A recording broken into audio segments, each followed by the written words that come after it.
Uloli wewai dudula, uloli wewai dudula, uloli wewai dudula, nawe sinza. Uloli wewai dudula, uloli wewai dudula, uloli wewai dudula, nawe sinza. Sule sanyembe sumtawetu, sule sanyembe sumtawetu, sule sanyembe simutawetu, nawe sinza. Tumwe twabagenera uko barushaho gukunda Imana bayegera. Hari ukuntu nyine ubusanga umuntu atashobora gusoma Bibiliya cyangwa se ngo ajye mu rusengero asenge, ariko no kumva indirimbo za gospel nabyo burya birafasha, kaba byahindura umuntu akava aho yarari akagira ahandi agera. Ushoboye gukora, ushoboye gukora ibintu bikomeye birenze ibyo tugusaba. Ushoboye gukora, ushoboye gukora ibintu bikomeye birenze ibyo tugusaba. Hari ijambo rikunda kumfasha rivuga ngo ntitukisanishe n'ab'iki gihe, kuko niba turi abakristo nyine nibigaragare mu byo tuvuga, ibyo dukora, mu myambarire koko, kuko nyine buriya hari ubutumwa ushobora gutanga ntibugere ku bantu bitewe n'uko uri kugaragara se.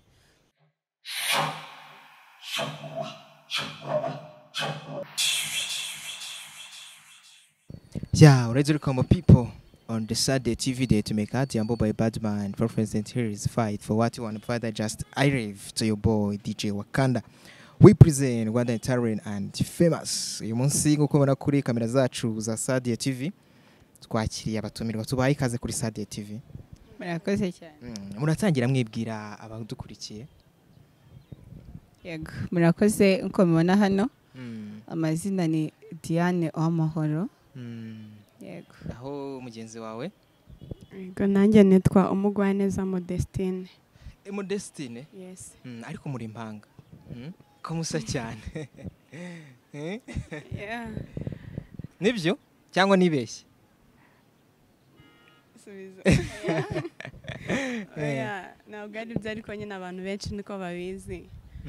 Yes, natwe tugenda tubifiringa tukabemerera ko ari byo. Ariko muravukana. Oya muratubeshye. Uzukuntu umunsi ariko? Wenda niya mutari impanga mushaka kuba muvukana.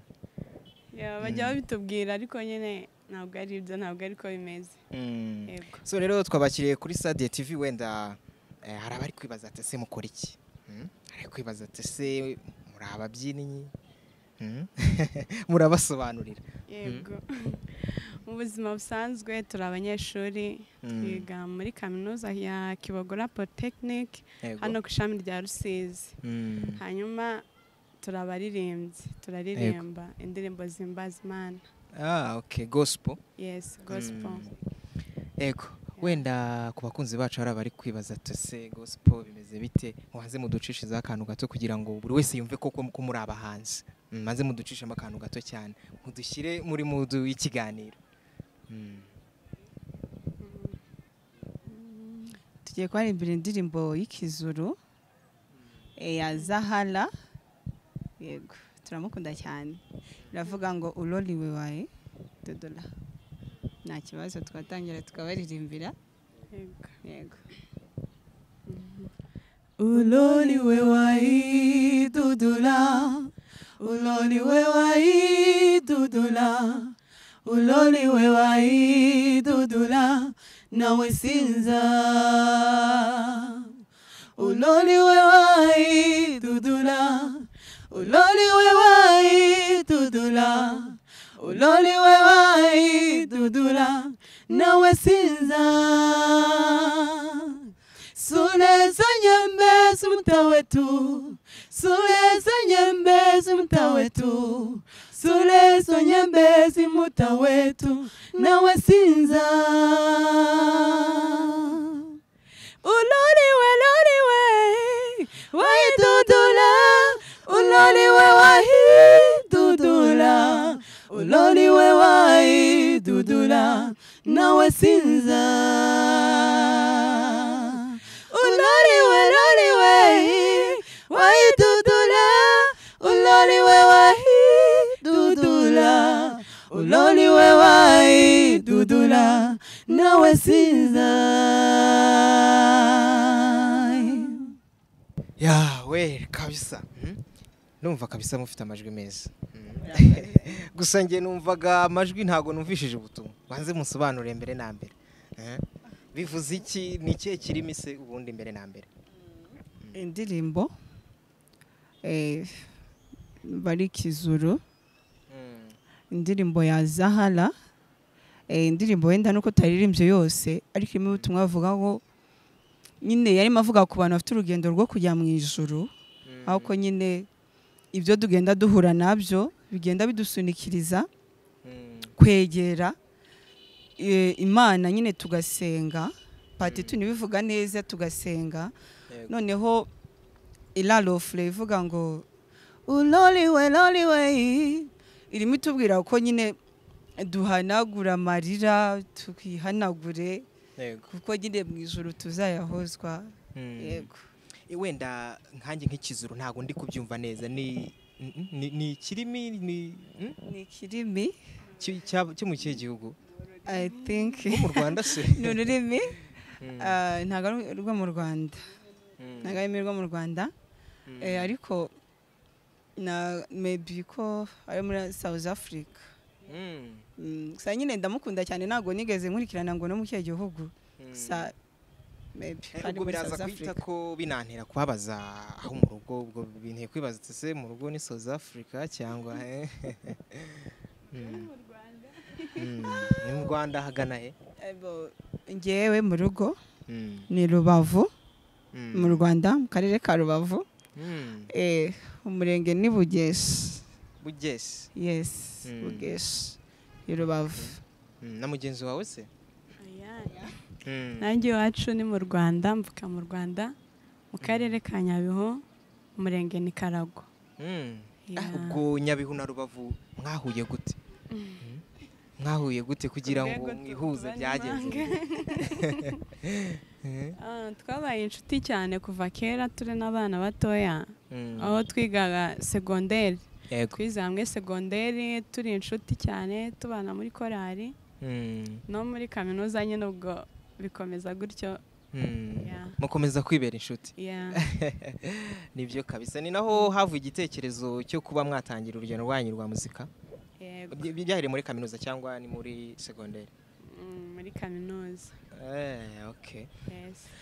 Wenda ku bakunzi bacu ba Sade TV rero hari umuntu uri kwibaza ati se ko mwatangiye umuhanzi mugeze muri kaminuza mufite indirimbo zingahe? Kuri ubu ngubu nyine tumaze iri hanze n'indirimbo imwe. Yego n'indi turi kubategurira itarasohoka. Iya mbere yageze hanze yitwa gute yo? Yitwa Ushoboye Gukora. Iri mu Kinyarwanda noneho? Ni Ikinyarwanda n'Igiswahili byose. Kubanza mukunda Igiswahili wana. Ziko muvana mukinyigishije. Yakantu nzi ni ka salama gusa. So rero ku bakunzi bacu ba Sade TV turimo tuganira n'abahanzi bashya mwabumvishe bafite amajwi meza by the way. So rero ku muntu ushaka kumva indirimbo zanyu yazisanga he? Yazisanga kuri channel yacu YouTube. YouTube channel ni Modestine Diane and Modestine. Yes, no kuri TikTok hose watubona hari Diane hari na Modestine. Hose watubona rwose ndetse na Instagram Mfurakazi Diane. Yego, so mugiye rero mubashyigikire murabona ko bafite impano kandi barashoboye. Niki mwakizeza abatura Rwanda wenda ubu ngubu? bitega iki mbega muri rusange? murakoze. Ikintu turimo duteganyiriza abanyarwanda ni ukomeza tubahereza ubutumwa tubigisha cyane cyane wenda nk'urubyiruko. Urubyiruko nyine akenshi usanga abenshi badakunda kwikoza ibintu by'Imana basenga. Yego. Nyine turifuza kohereza ubutumwa kandi kubera Imana ndizera ko uzabageza kure ndetse bukanagenda bubahindura bamwe na bamwe. Yego, tubaririmbira gutanga ubutumwa mu ndirimbo. Yego. Yego, nyinshi tuzazibaha. Ndetse n'indirimbo z'ubukwe. N'ubukwe tugerayo rwose. Muraza kuturirimbira ku karirimbo k'ubukwe mwe mugatekereza hafi. Muraza ko atunyurizaho. Yego, n'ubukwe turaririmba. Ndetse na traditionnel zimwe na zimwe turagerageza. Ngo nyine mu ndirimbo z'umuco tubaha inama na zose turagerageza tukabikora kandi tuzabibagezaho dufatanyije n'Imana ndetse nabo n'umuhate wabo bizatumotiva cyane natwe kubona ko twitaweho dukurikiwe n'abantu bagenzi bacu b'Abanyarwanda ndetse n'imahanga. Nibyo. Yego. Wenda muje muri competition niko navuga yo muri gospel musanzemo hari abantu bafite amazina akomeye. Ntabwo bibaca intege cyangwa se ntabwo bibatera kumva ko mutakagombye guhangana nabo? Wenda hari abantu bafite amazina akomeye cyane hano mu Rwanda tuzi. Bo muri gospel bafatishije. Mwebwe bimeze bite se? Ntabwo bibasubiza hasi cyangwa bibatera motivation? Muratubwira. Birakoze. Wenda birumvikana iyo ugiye gutangira ukabona hari abantu bubatse amazina mbere yawe birakugora nyine, ariko buri wese afite igeno ryiwe. Urumva abantu twese tujya mu isoko tugiye guhaha kandi wese icyo yagiye guhaha kibona. Yego, natwe rero nyine twaje ngo yo mu mubare w'abandi. Kandi nyine cyane rwose biba byiza ko muri gospel hari abantu ubona bakakubera aba role model. Urumva nabo bagiye batangira babona hari abandi babarusha, ariko umwe bakabageza ahantu heza. Natwe rero nyine ibintu bitangira buhoro. Rega nta mwana uvuka ngo ahite yuzura ingozi. Wenda mwunganiyeho. Yego. Ntabwo twaje muri competition ariyo ya mbere, ntabwo ikituzanye cya mbere ari competition. Ahubwo ikituzanye cya mbere ni ubutumwa bwiza no kwamamaza ubutumwa bwiza bwa Yesu Kristo kugira ngo urubyiruko rugenzi rwacu ndetse n'abandi abaturuta n'abo turuta kugira ngo babashe kuba bamenya inkuru nziza ya Yesu Kristo. Ntabwo icya mbere ari competition, cya mbere no kwamamaza ubutumwa bwiza. Yego.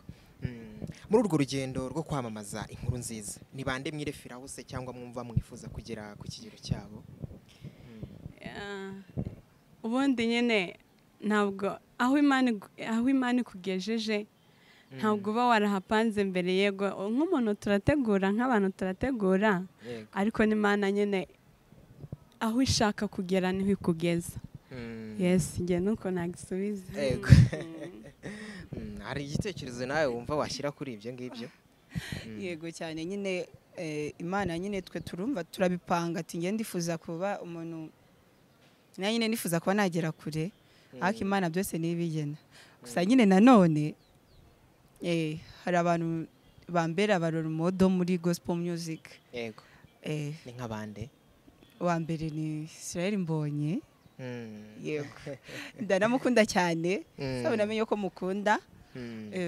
Wa kabiri nabo ni iriya timu ya Vestine na Dorcas. Okay. Yes. Nabo batangiye bari nkatwe bakiri na batoya. Wenda wasanga mu myaka baturuta, ntago bizi cyatubaruta, ariko nyine nabo murabona ko batangiye ubu ngubu urwego bariho ntago ari rwo bahereyeho. Ariko muri njyewe ndizera ko natwe Imana izagenda duteza intambwe kandi ndabizi ko hari izatugeza. Oya nibyo igomba kugira aho ibageza kandi kwizera nibyo bya mbere cyane rwose. Wenda tutizinze mu magambo cyane, hari akaririmbo kabari hafi se kanyu cyangwa se kambonye cyangwa se kandi ushoboye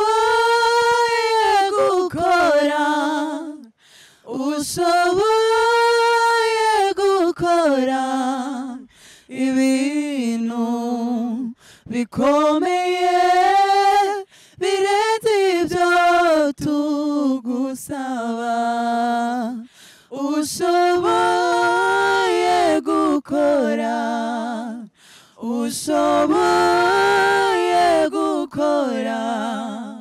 ibintu bikomeye birenze ibyo tugusaba unaweza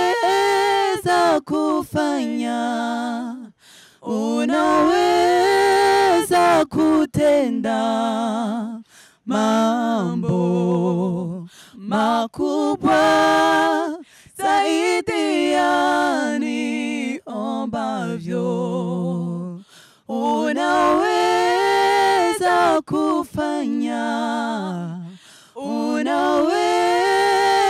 kutenda mambo makubwa zaidi ya niombavyo.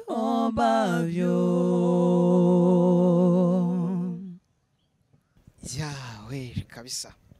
Bayita ushoboye gukora.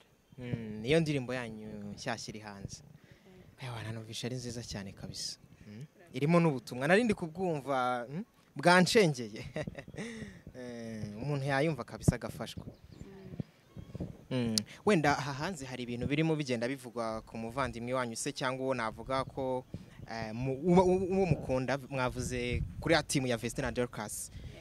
Mw'iyi minsi ntago meze neza kuri Vestine.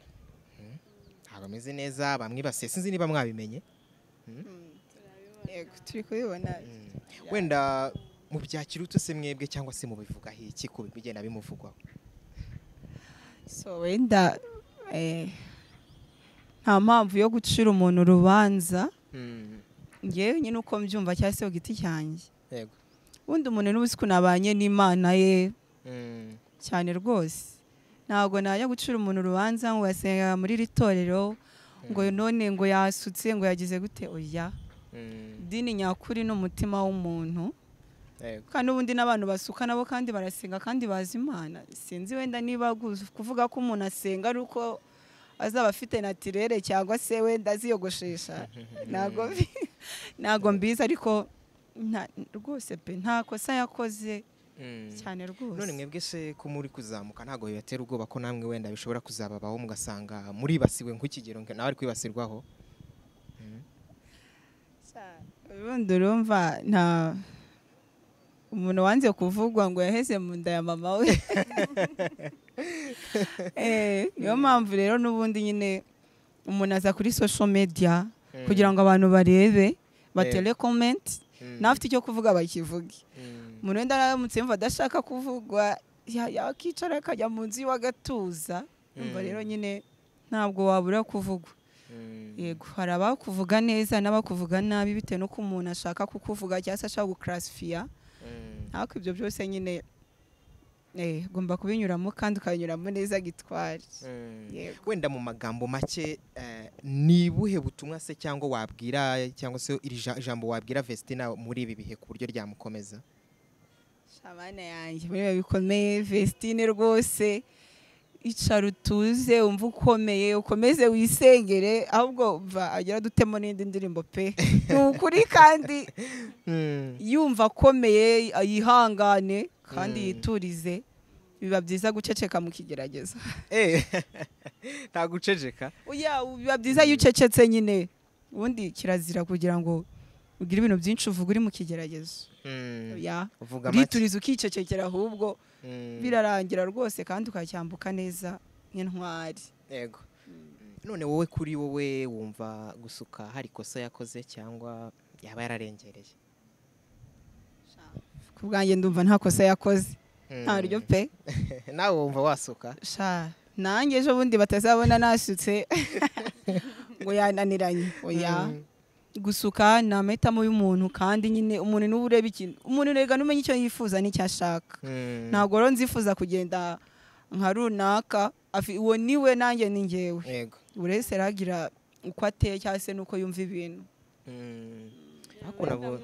yego nyine umuntu wese agira amahitamo ye umuntu mukuru nyine niba uhisemo kuba yarahisemo gusuka yesi yabihisemo kuko abona ari byiza abikunze ku giti cye ariko nanone nyine nta mpamvu yo kumubureminga cyangwa se kumujajinga kuko Bibiliya yo uko ivuga ngo niba uhisemo ahantu runaka niba uhisemo gusengera muri ADPR se muri Islam muri Katolike aho ngaho uri gusengera buwejejwe aho uri buri muntu mu itorero abo uwejejwe muri ryo yes aho uhisemo hose nyine gerageza nyine uko wabihisemo pe nk'uko ubishaka wubahirize amategeko yaho n'amabwiriza kuko nibyo Imana ishaka yego yego ntabwo yabura kubivuga kuko ntabwo Imana ishaka basutse cyangwa badasutse ahubwo ishaka imitima yubaha ibyo ndabyemera nicyo nashakaga kuvuga ntabwo ari gusa ako kantu uvuze kabisa niko kabisa kubaha idini cyangwa se aho ubarizwa nibyo bya mbere niba utabishoboye left yego so gusa mu rugamba rero mujemo ntabwo hahanze byoroshye murumva rero umuvandimwe wanyu uko bimeze ariko ni byiza kuba munabizi mufite amakuru muzi uburyo muzitwara mu gihe namwe byabaye cyangwa mwe ntabwo mubiteganya ntabwo mubiteganya gusuka cyangwa se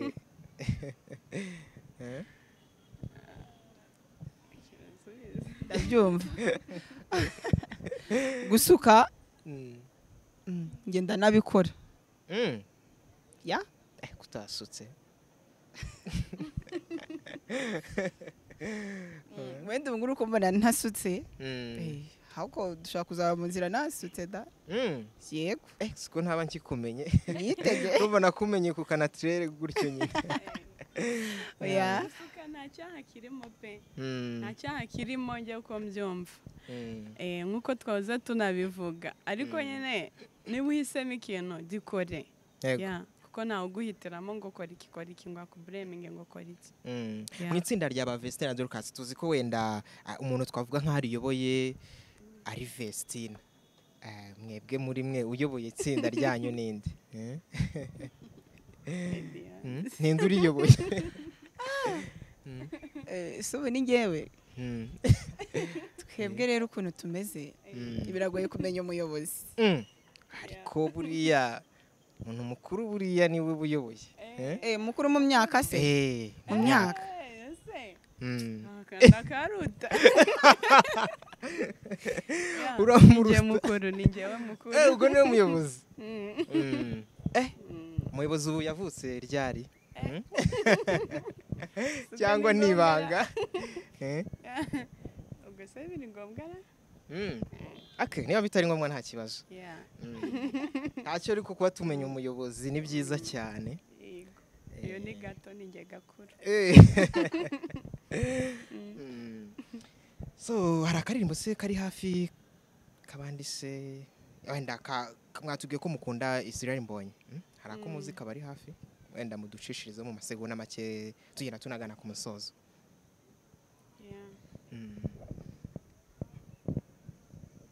indirimbo yambonye cyane nkunda iravuga ngo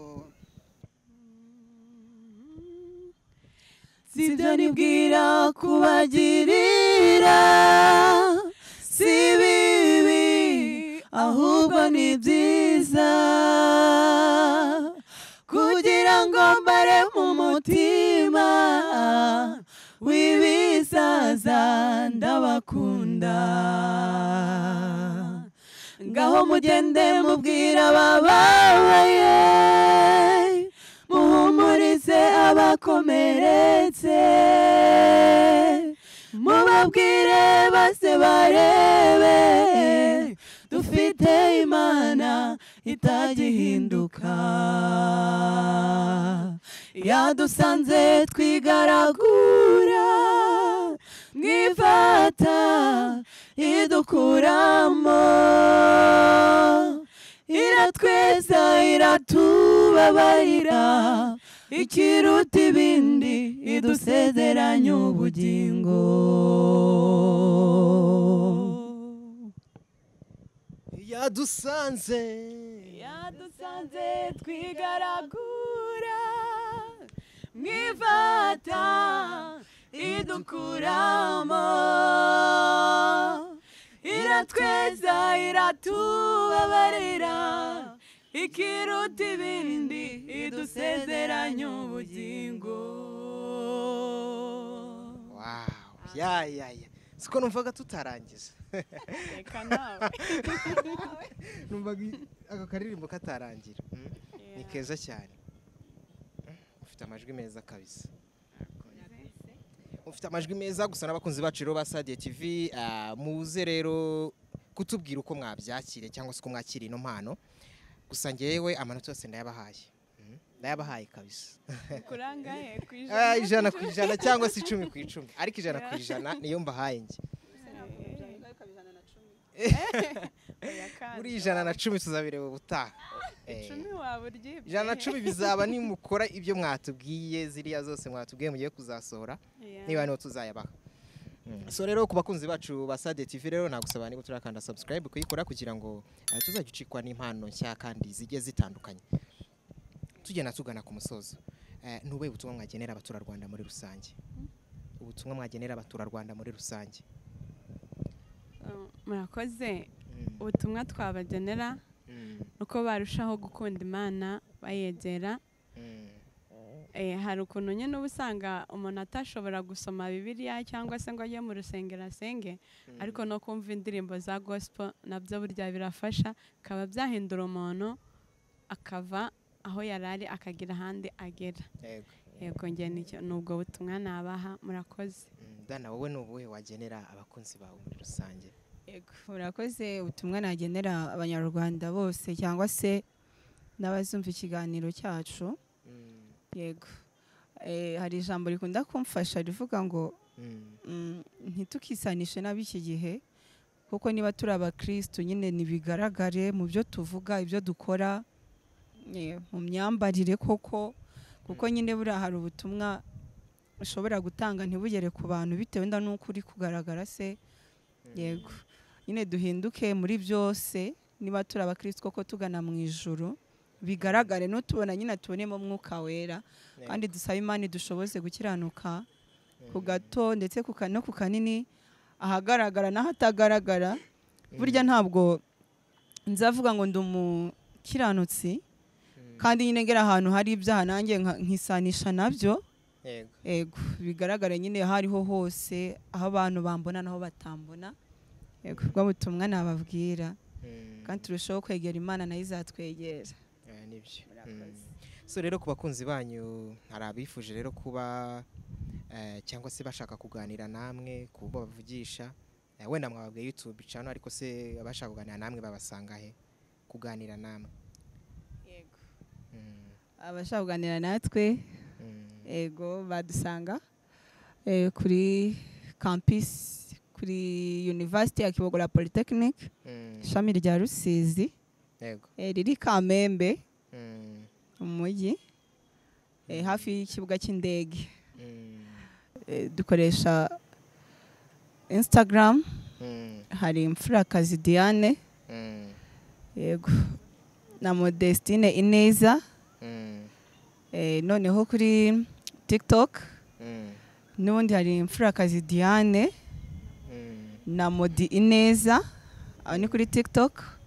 Noneho kuri Facebook hari Imfurakazi Diane n'ubundi hakaba na Modestine Ineza. Yego naho ngaho. Noneho YouTube channel yacu twabyumvise ni Diane and Modestine.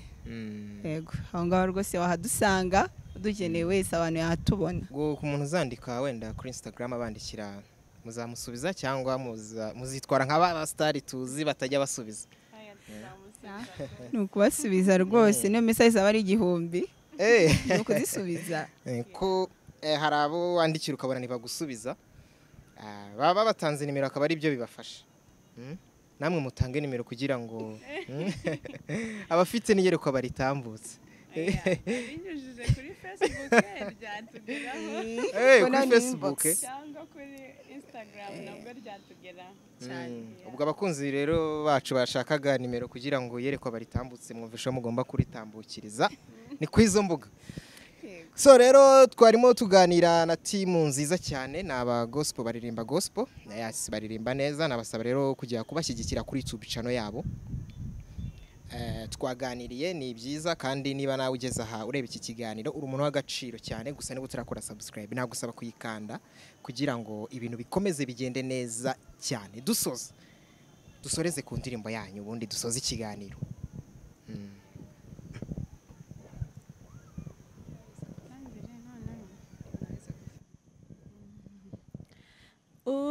Unaweza kufanya, unaweza kutenda mambo makubwa zaidi ya niombavyo. Unaweza kufanya, unaweza kutenda mambo makubwa zaidi ya niombavyo. Unaweza kufanya, unaweza kutenda mambo makubwa zaidi ya niombavyo. Ushoboye gukora, ushoboye gukora ibintu bikomeye birenze ibyo tugusaba.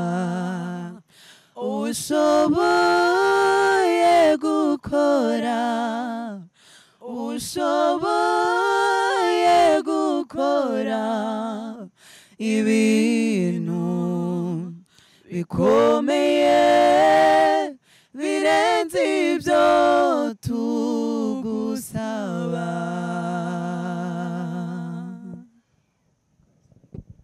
yawe. So rero reka tubashimire cyane mwakoze kwitamira ubutumire bwacu. Wakoze cyane Dana, nawe wakoze Modestine. Yes, so rero namwe rero abakunzi bacu ba Sade TV reka tubashimire cyane. Reka ngusabire ukanda subscribe niba turayikora by the way, kandi wibuke kudusura ku mbuga zacu zose ni Sade TV.